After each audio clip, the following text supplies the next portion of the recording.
Welcome to Strip Cover Lit. I'm Adrian Fort. And I'm Dalton Gentry. And we are here with a writer's workshop for Carolyn Parkhurst's Dogs of Babel. That's right. A writer's workshop. Hemingway, Ezra Pound, Carolyn Parkhurst. You have ruined everything, Dalton. Don't.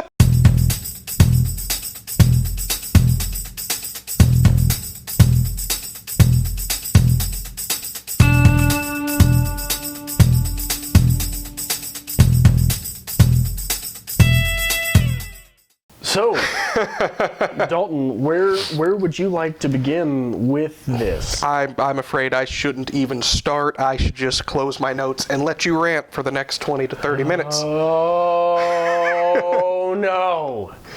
No. This. So you enjoyed it? If Carolyn Parkhurst were to come in and sit down and say, let's workshop my book, The Dogs of Babel. If anyone who was in grad school with me Yes. and may or may not be watching this, you have felt this wrath a few times. Adverbs were my thing. I was the adverb guy. But You still are, unfortunately. Yeah, that's not even where this begins. I think the problems with the writing in this novel are holistic. Amy Bloom says that dialogue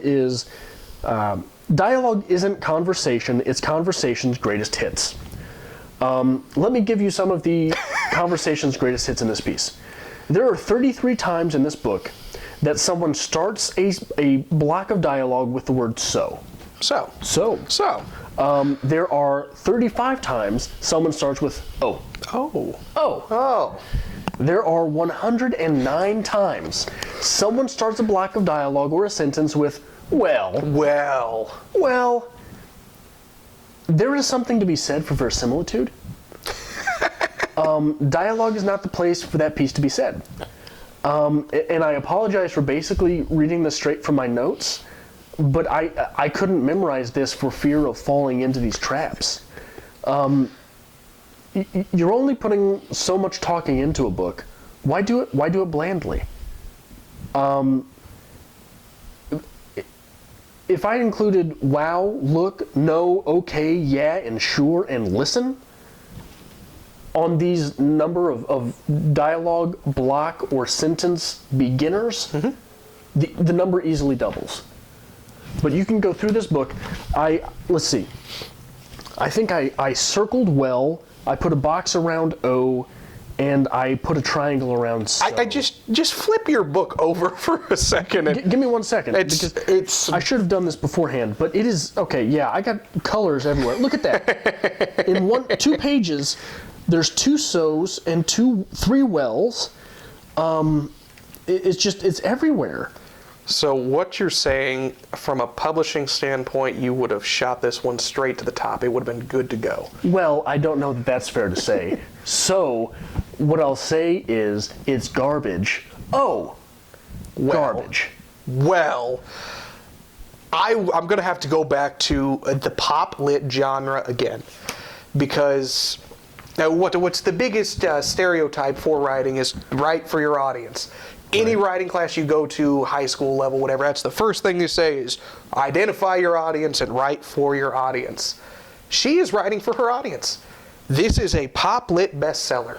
Right, but that does not mean that the dialogue does not get to be dynamic. There is no dynamic to dialogue where every sentence begins with a fluffer word and each other's questions are addressed directly. If I say, "You really gonna wear those glasses?" and you say yes, that is not dynamic dialogue. If I say, "You really gonna wear those glasses?" and you say, "Your shirt's untucked," that's dynamic dialogue, right? Okay. It tells us where we're going. But the thing is, it informs the characters. Is it fair to say, though, that maybe she was going for a simpler dialogue? Let's give her the credit to that. She's going for a simpler dialogue. This is going to be a pop-lit novel. It's not heavy academic lit. It's just a quick Anybody can pull this off the shelf and read it. Right. This is not a strong read. This is not a long read. There's nothing to it. That's why I said there's something to be said for verisimilitude. Yes. Dialogue is not the place for that piece to be said. It's just not. Dialogue has to tell you about the story, it has to tell you about the characters, it has to tell you about the direction of the novel, and it has to have foreshadowing in it. The dialogue here has nothing. Let's talk about characters, since you brought that up, because I've got to calm you down. I'm not a medic, and nor do I know how to bring your blood pressure back down. Mouth to mouth, baby. That's the way it works. The characters, and we've gone over this in the reader's review. I enjoy this book. For some reason, unbeknownst to both of us, I enjoy this book.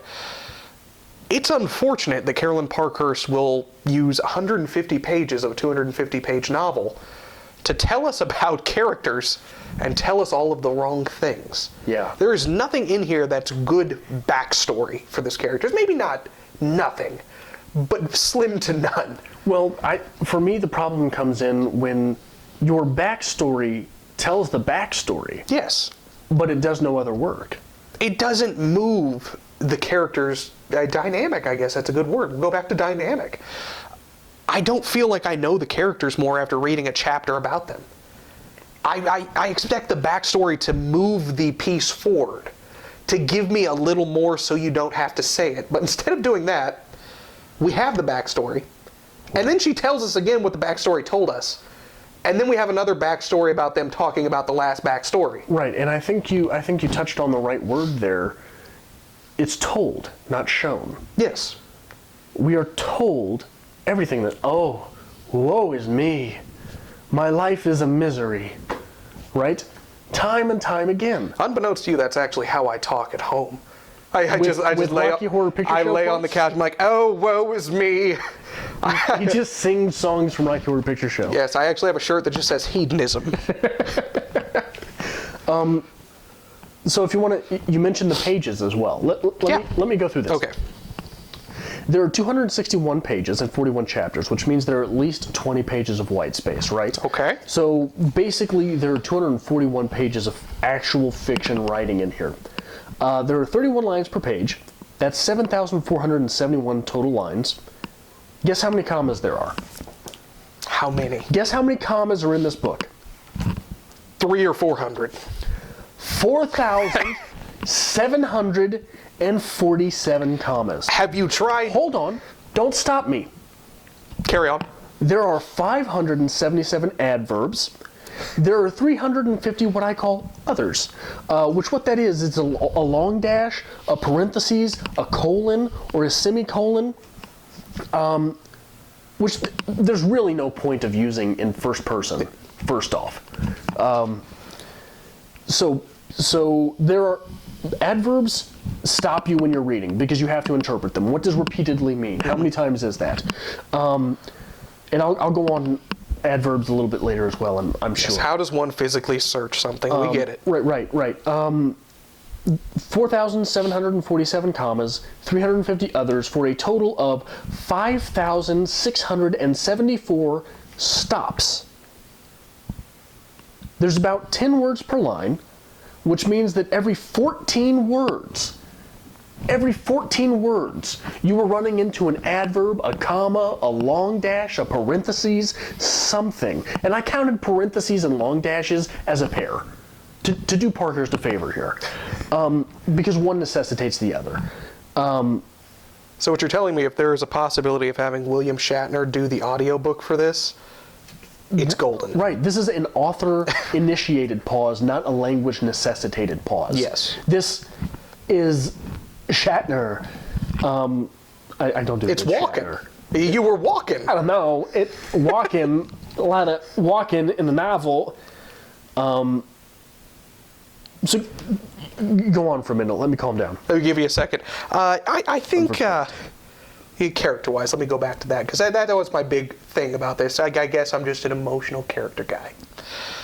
I think there was build up to good characters.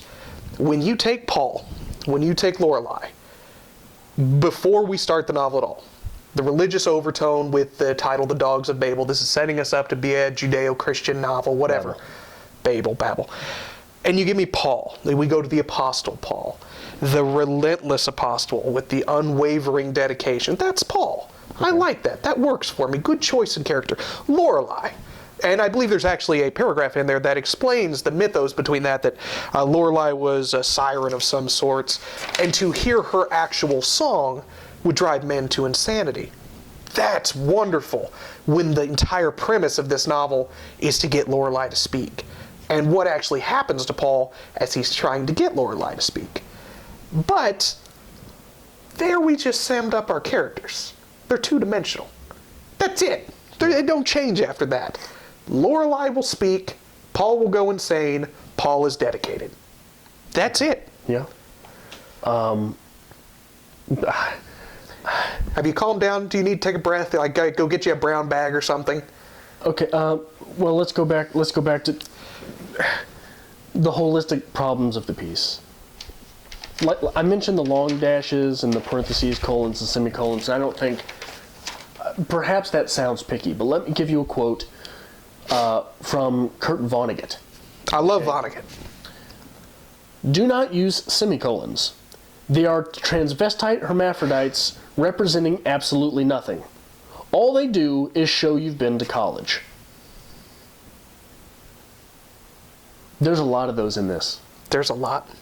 Parkhurst went to college. And we're proud of her for that. Absolutely. That's fine. It's bad writing. Yeah. And that's the thing. I think if you would check out the reader's review of this, I gush about this novel. I'm nostalgic. I love this novel. But when we talk about a writer's workshop, this is a train wreck. There is just so much wrong about the writing to this. And I think there are certain things, like I said, maybe the religious symbolism, the choice to name this The Dogs of Babel in America, not Lorelei's Secret. They were good choices, and I support them. But writing-wise, character-wise, it's poor. Well, let me go on the adverbs. Okay. In the art of fiction, John Gardner calls fiction a vivid and continuous dream. And that's about as apt a description of fiction as I have ever found, right? Okay. Can you grant me that? Yeah, it's wonderfully said. When you introduce an adverb repeatedly, for example, I used that earlier. When you introduce an adverb like repeatedly, what it does is it makes the reader pause, step back from that. And the reader has to interpret for his or herself what repeatedly means, right? Adrian punched Dalton repeatedly in the face. How many times is that? Hopefully not many. Right. Repeatedly, though. More than 2. Yeah. More than 3, probably. But there's no finite amount. Right. So we have no real picture of what is going on. We have no real interpretation of what is going on. You are telling us as opposed to showing us. Yes. It is not Adrian grabbed Dalton's lapel and popped him in the mouth, popped him in the mouth, popped him in the nose, gave him a black eye. That's repeatedly, right? Yes. But we've got so much stronger a visual on that. And I think it's tell and not show. That is the overlying theme of what we need to say to Carolyn Parkhurst. We always talk about unpacking the novel. You always have to unpack, and we say Hemingway's great at it because he unpacks it and he throws half of it away. Right. It's just clean. This is Carolyn Parkhurst stuffing the suitcase so full that it exploded. Which basically, this is 261 pages of flash fiction. Yeah, it is. I mean, this was a 500-word piece. So, what could Carolyn Parkhurst done better in The Dogs of Babel? What could she possibly have done worse? What should I make Adrian read next? Maybe we could give Dalton another insane hat. Give us a like and follow us at Strip Cover on Twitter. At Strip Cover Lit on Facebook. And make sure you hit the subscribe button. Make sure you hit the like button. Button. Button. Button.